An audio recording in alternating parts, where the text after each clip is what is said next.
ഗർഭപാത്രം ഇറങ്ങി വരിക. ഒരുപാട് സ്ത്രീകൾ ഒരു 35-40 വയസ്സ് കഴിഞ്ഞാൽ ബുദ്ധിമുട്ടുന്ന ഒരു പ്രധാനപ്പെട്ട ഒരു പ്രശ്നമാണ് ഗർഭപാത്രം താഴോട്ട് ഇറങ്ങി വരിക. ടോയ്ലറ്റിൽ പോകാൻ പറ്റുന്നില്ല, ഒന്ന് ചുമക്കാൻ പറ്റുന്നില്ല, പലതരത്തിലുള്ള അസ്വസ്ഥതകൾ. ഈവൻ ചില ആളുകൾക്ക് നടക്കാൻ പോലും ബുദ്ധിമുട്ടായി വരാറുണ്ട് എന്നുള്ളതാണ്. അപ്പോൾ എന്തുകൊണ്ടാണ് ഗർഭപാത്രം ഇറങ്ങി വരുന്നത്? എന്താണ് അതിന് പ്രധാന റീസൺ? എന്തുകൊണ്ടാണ് ഇന്നത്തെ കാലത്ത് അത് കൂടി വന്നിട്ടുള്ളത്? നമ്മൾ നിർബന്ധമായിട്ടും അറിഞ്ഞിരിക്കേണ്ട ഒരു വസ്തുതയാണ്. അപ്പോൾ അത് അറിഞ്ഞിരുന്നാൽ മാത്രമേ നമുക്കതിനനുസരിച്ച് എന്തൊക്കെ എക്സസൈസുകൾ ചെയ്യാൻ പറ്റും, എന്തൊക്കെ ട്രീറ്റ്മെൻറ്റുകൾ നമ്മൾ എടുക്കാൻ പറ്റും, ഇതെന്തുകൊണ്ട് കൂടുന്നു, എങ്ങനെ ഇത് കുറക്കാൻ പറ്റും, ഇതൊക്കെ നമ്മൾ എന്ത് ചെയ്യണം, അറിഞ്ഞിരിക്കേണ്ടതാണ്. അപ്പോൾ ഇന്നിവിടെ നമ്മൾ ഡിസ്കസ് ചെയ്യാൻ പോകുന്ന പ്രധാനപ്പെട്ട വിഷയം സ്ത്രീകളുമായി ബന്ധപ്പെട്ടതാണ്. ഈ ഗർഭപാത്രം എങ്ങനെ ഇറങ്ങി വരുന്നു, അത് താഴോട്ടൊന്നാകെ പുറത്തേക്ക് വരുമോ, അതിന് എല്ലാ വിഷയങ്ങൾക്കും നമ്മൾ സർജറി ചെയ്യേണ്ടതുണ്ടോ, എന്തെങ്കിലും പ്രൊട്ടക്ഷൻ എക്സസൈസുകൾ അല്ലെങ്കിൽ വേറെ എന്തെങ്കിലും ട്രീറ്റ്മെൻറ്റുകൾ അവൈലബിൾ ആണോ, അതൊക്കെ നമ്മൾ ഈ ഒരു സെഷനിലൂടെ ഡിസ്കസ് ചെയ്യും.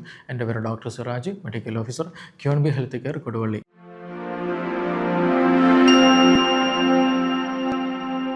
നമുക്കറിയാം, നമ്മുടെ കാലിൻ്റെ ഇടയിലുള്ള നമ്മുടെ ഭാഗം ഉണ്ടല്ലോ, സ്വകാര്യ ഭാഗം, അവിടെ എന്താണ് ഒരു പെൽവിക് ഫ്ലോർ എന്ന് പറയുന്ന ഒരു ഏരിയ ഉണ്ട്. അതൊരു കുറച്ച് മസിൽസുകളുണ്ട്.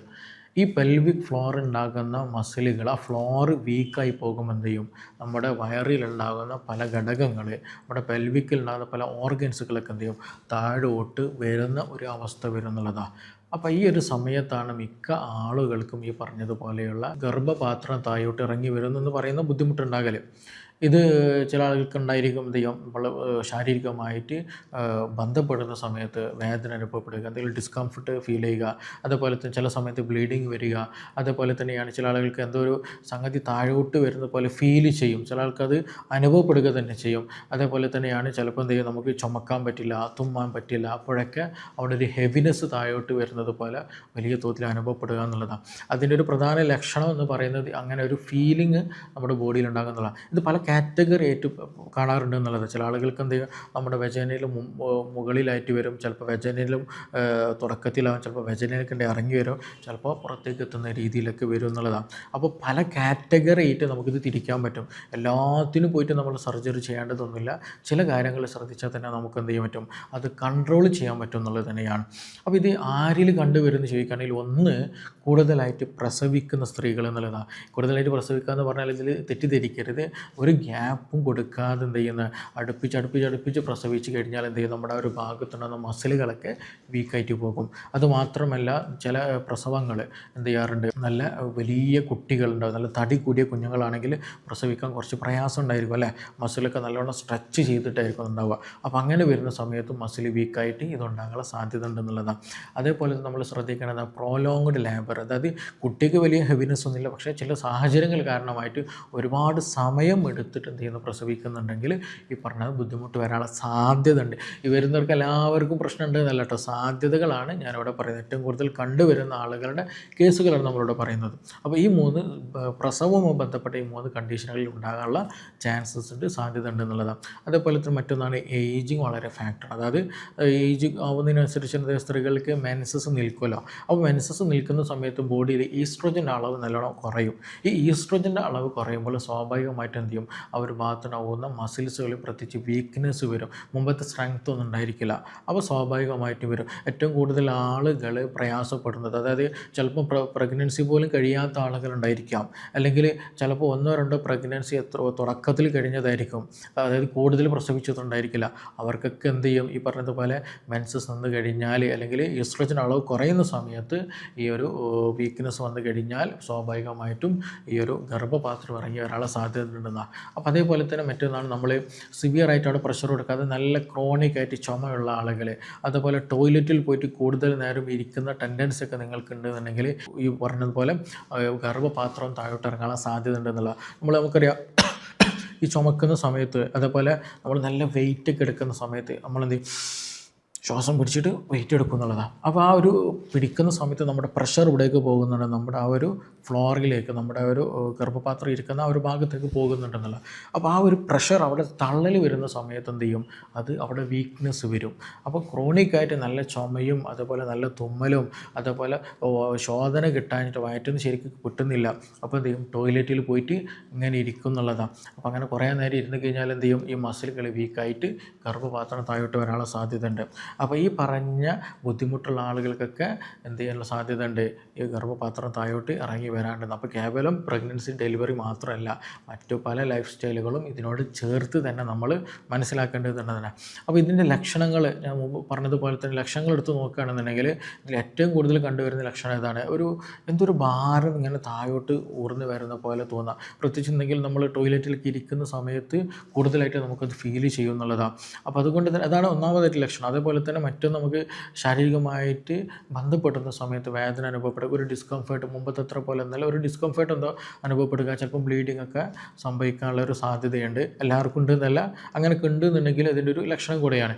അതേപോലെ തന്നെയാണ് മൂത്രം പിടിച്ചു വെക്കാൻ പറ്റില്ല, ഇപ്പം ഇടയ്ക്കിടയ്ക്ക് മൂത്രമൊഴിക്കാനുള്ള ടെൻഡൻസി വരും, അങ്ങനെയൊക്കെ ബുദ്ധിമുട്ട് വരും. ചില ആളുകൾ ഇത് ക്രോണിക് ആയി കഴിഞ്ഞാൽ മൂത്രം കുറയും, മൂത്രം ശരിക്ക് പുറത്തേക്ക് പോകാൻ പറ്റാത്ത ബുദ്ധിമുട്ടുകൾ വരും. അതുപോലെ തന്നെയാണ് ചില ആളുകൾ അതിന് ആനുപാതികമായിട്ട് തന്നെ ശോധനയിൽ വ്യത്യാസം. ചില ആളുകൾക്ക് ഇടയ്ക്കിടയ്ക്ക് ടോയ്ലറ്റിൽ പോകേണ്ടി വരും, ചിലപ്പോൾ നല്ല ഹാർഡായിട്ട് ടോയ്ലറ്റിൽ പോകാൻ പ്രയാസപ്പെടുന്ന ബുദ്ധിമുട്ടുകളും കണ്ടുവരാറുണ്ട് എന്നുള്ള, എല്ലാവർക്കും അല്ല, ചില ആളുകൾക്ക് കണ്ടുവരാറുണ്ട്. അപ്പോൾ ഇതൊക്കെ എന്തിന് ഡിപ്പെൻഡഡ് ആണ്, അത് എത്രത്തോളം താഴോട്ട് ഇറങ്ങി വന്നിട്ടുണ്ടോ അതിന് ഡിപ്പെൻഡഡ് ആയിട്ടായിരിക്കും ഈ പറഞ്ഞിട്ടുള്ള ലക്ഷണങ്ങളൊക്കെ വേരി ചെയ്യുക. എല്ലാവർക്കും എല്ലാ ലക്ഷണം ഉണ്ടായിക്കൊള്ളുന്നില്ല. അത് ഈ പറഞ്ഞതുപോലെ എത്രത്തോളം താഴോട്ട് ഗർഭപാത്രം ഇറങ്ങി വന്നിട്ടുണ്ടോ അതിനാനുപാതികമായിട്ട് അതിനനുസരിച്ചിട്ടുള്ള ലക്ഷണങ്ങളായിരിക്കും നമ്മുടെ ബോഡിയിൽ കാണിക്കുക എന്നുള്ളതാണ്. അപ്പോൾ ഇതിൽ നമ്മൾ ശ്രദ്ധിക്കാനുള്ളത് എന്താണ് കാരണം എന്നുള്ളത് ആദ്യം അറിഞ്ഞിരിക്കണം. അന്ന് ഞാൻ നേരത്തെ പറഞ്ഞ ഏജിങ്ങിൻ്റെ പ്രശ്നമാണെങ്കിൽ അത് നമ്മൾ ശ്രദ്ധിക്കണം. അതേപോലെ കൂടുതൽ വീക്ക്നെസ് വന്നിട്ടുള്ളത്, എന്തെങ്കിലും കോൺസ്റ്റിപ്പേഷൻ, വയറ് ഉറച്ചിട്ട് കൂടുതൽ ടോയ്ലറ്റിൽ ഇരുന്നിട്ടുള്ളതാണ്, അല്ലെങ്കിൽ നല്ല ക്രോണിക്കായിട്ട് എന്താ പറയുക ചുമ ഉള്ളതാണ്, അല്ലെങ്കിൽ നിങ്ങൾ നല്ല രീതിയിൽ വെയിറ്റ് എടുക്കുന്ന ആളുകളാണ്. അപ്പോൾ ഏതാണ് റീസൺ എന്നുള്ളത് ഫൈൻഡ് ഔട്ട് ചെയ്തിട്ട് അതൊക്കെ നമ്മൾ എന്ത് ചെയ്യണം, ആദ്യം ക്ലിയർ ചെയ്യാൻ നോക്കൽ വളരെ ഇമ്പോർട്ടൻ്റ് ആണെന്നുള്ളതാണ്.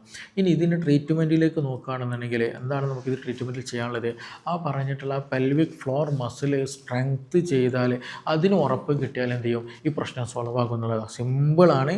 ആ ഒരു പെൽവിക് ഫ്ലോർ മസിൽ സ്ട്രെങ്ത് കിട്ടിക്കഴിഞ്ഞാൽ പ്രശ്നങ്ങൾ നിൽക്കുന്നുള്ളതാണ്. അപ്പോൾ ആ ഒരു മെത്തേഡിലേക്ക് നോക്കുകയാണെങ്കിൽ ഒന്ന് നമുക്കിത് ഹെൽപ്പ് ചെയ്യാൻ പറ്റുന്നതാണ് കീഗൽ എക്സസൈസ് എന്ന് പറയും, കീഗൽ വ്യായാമം എന്ന് പറയും. അത് നമ്മൾ യൂട്യൂബിലൊക്കെ സെർച്ച് ചെയ്താൽ കിട്ടുന്നത്. അതായത് നമ്മുടെ ഈ ഒരു ഭാഗത്തുണ്ടാകുന്ന പെൽവിക് ഫ്ലോറിലെ മസിലുകൾ കോൺട്രാക്ഷനും റിലാക്സേഷനും നന്നായിട്ട് ഉണ്ടാക്കുകയും അവിടെ സർക്കുലേഷൻ കൂട്ടുകയും നല്ല രീതിയിൽ സ്ട്രെങ്ത് കിട്ടാനും ഹെൽപ്പ് ചെയ്യുന്നൊരു വ്യായാമമാണ്, എക്സസൈസാണ് ഈ പറഞ്ഞിട്ടുള്ള കീഗൽ എക്സസൈസ് പറയുന്നത്. അപ്പോൾ അതുകൊണ്ട് തന്നെ എന്ത് ചെയ്യാം, ഇത് ഫസ്റ്റ് ഗ്രേഡിലുള്ള ആളുകളൊക്കെ ആണെന്നുണ്ടെങ്കിൽ എന്ത് ചെയ്യാം, ഈ പറഞ്ഞ എക്സസൈസ് ചെയ്യൽ വളരെ ഇമ്പോർട്ടൻ്റ് ആണ്. അതുപോലെ കൂടുതൽ ഡെലിവറി നടത്തിയ കേസുകളൊക്കെ ആണെന്നുണ്ടെങ്കിൽ ഈവൻ ഇതൊരു അസുഖമായിട്ട് നിങ്ങൾക്ക് ബാധിച്ചിട്ടില്ലെങ്കിൽ പോലും കീഗൽ എക്സസൈസ് എന്താ ചെയ്യുക, പ്രാക്ടീസ് ചെയ്യൽ നല്ലതാണ്. ഭാവിയിലേക്ക് ഇതുപോലെ ബുദ്ധിമുട്ടുകൾ വരാതെ സംരക്ഷിക്കാനും ഈ എക്സസൈസ് നന്നായിട്ട് ഹെൽപ്പ് ചെയ്യും എന്നുള്ളതാണ്. ഇനി രണ്ടാമതൊരു ഓപ്ഷൻ നമുക്കുള്ള എന്താ വെച്ചാൽ പെസറീസുകൾ വെക്കുക എന്നുള്ളതാണ്. അതായത് ഈ താഴോട്ട് വരുന്ന ഈ ഒരു ഗർഭപാത്രം ഉണ്ടല്ലോ, അത് വരാതെ സപ്പോർട്ട് ചെയ്തിട്ടുള്ള ചില ഇൻസ്ട്രുമെൻസുകൾ, ചില കാര്യങ്ങൾ വെക്കുക എന്നുള്ളതാണ്. ചെറിയൊരു മൈനർ പ്രോസസ്സാണ്, അത് വെജൈനയിലൂടെ ഇൻസേർട്ട് ചെയ്യുന്നതാണ്. അതും ഇന്ന് പോസിബിൾ ആയിട്ടുള്ളതാണ്. അപ്പോൾ പെസറീസുകൾ നമുക്ക് യൂസ് ചെയ്യാൻ പറ്റും എന്നുള്ളതാണ്. മൂന്നാമത് നമുക്ക് പ്രധാനമായിട്ട് ട്രീറ്റ്മെൻറ്റ് ആയിട്ട് ഓപ്ഷൻ ഉള്ളത് സർജറി ചെയ്യുക എന്നുള്ളതാണ്. അതും ഈ പറഞ്ഞതുപോലെ എത്രത്തോളം ഗ്രേഡ് നോക്കിയിട്ടാണ് മനസ്സിലാക്കിയിട്ടാണ് ഇത് ചെയ്യേണ്ടതായിട്ടുള്ളത്. അപ്പോൾ നല്ല രീതിയിൽ പ്രയാസമുണ്ട്, നല്ല സിവിയർ ബുദ്ധിമുട്ടാണ്, നടക്കാൻ പറ്റുന്നില്ല, എപ്പോഴും മൂത്രം പോവാണ്, തീരെ കൺട്രോൾ ചെയ്യാൻ പറ്റുന്നില്ല, ഒരു പ്രോഗ്രാമിന് പുറത്തേക്ക് ഇറങ്ങാൻ പറ്റുന്നില്ല, കാരണം അത്ര എപ്പോഴും മൂത്രം പോയിക്കൊണ്ടിരിക്കുന്ന ബുദ്ധിമുട്ടുകളൊക്കെ ഉണ്ടെന്നുണ്ടെങ്കിൽ നമ്മൾ എന്ത് ചെയ്യേണ്ടി വരും, സർജിക്കൽ ഓപ്ഷന് നോക്കേണ്ടി വരും എന്നുള്ളതാണ്. അപ്പോൾ ഈ ഒരു വിഷയത്തിൽ നമ്മൾ എന്ത് ചെയ്യും, ഒന്ന് പ്രിവെൻഷനാണ് ഇമ്പോർട്ടൻ്റ് ആയിട്ട്, ഏറ്റവും കൂടുതൽ ഇമ്പോർട്ടൻറ്റ് നമുക്ക് പ്രിവെൻഷൻ ആണെന്നുള്ളതാണ്. അതായത് വരാതെ ശ്രദ്ധിക്കുക എന്നുള്ളതാണ്. അപ്പോൾ കൂടുതൽ ടോയ്ലറ്റിൽ ഇരിക്കുന്ന ശീലം ഉണ്ടാകരുത്, അമിതമായിട്ട് ചുമയും കാര്യങ്ങളുണ്ടെങ്കിൽ അത് ശ്രദ്ധിക്കേണ്ടതുണ്ട്. അതേപോലെ തന്നെയാണ് കൂടുതൽ പ്രഗ്നൻസി കാര്യങ്ങളൊക്കെ കഴിഞ്ഞ ആളുകളാണെന്നുണ്ടെങ്കിൽ നിർബന്ധമായിട്ടും എന്ത് ചെയ്യുക, ഈ പറഞ്ഞ എക്സസൈസ് കാര്യങ്ങളൊക്കെ ഒന്ന് ചെയ്യുകയും ചെയ്യുക എന്നുള്ളത്. അപ്പോൾ ഇത് ട്രീറ്റ്മെൻറ്റ് അവൈലബിൾ ആണ്. നമ്മൾ എന്ത് ചെയ്യണം, പ്രിവെൻഷൻ പെർഫെക്റ്റ് ആയിട്ട് കൊണ്ടുപോവുകയാണെങ്കിൽ ബുദ്ധിമുട്ടില്ലാതെ നമുക്ക് മുന്നോട്ട് പോകാൻ പറ്റുമെന്നുള്ളത് തന്നെയാണ്. അപ്പോൾ ഈ വിഷയത്തിൽ നിങ്ങൾക്ക് എന്തെങ്കിലും സംശയങ്ങളുണ്ട്, കൂടുതലൊക്കെ അറിയാനൊക്കെ താല്പര്യമുണ്ടെങ്കിൽ എന്ത് ചെയ്യുക, താഴെ തന്നിട്ടുള്ള നമ്പറിൽ ബന്ധപ്പെടാവുന്നതാണ്. നമുക്കിനി മറ്റൊരു വിഷയവുമായി ബന്ധപ്പെട്ടിട്ട് വീണ്ടും കാണാം. Thank you.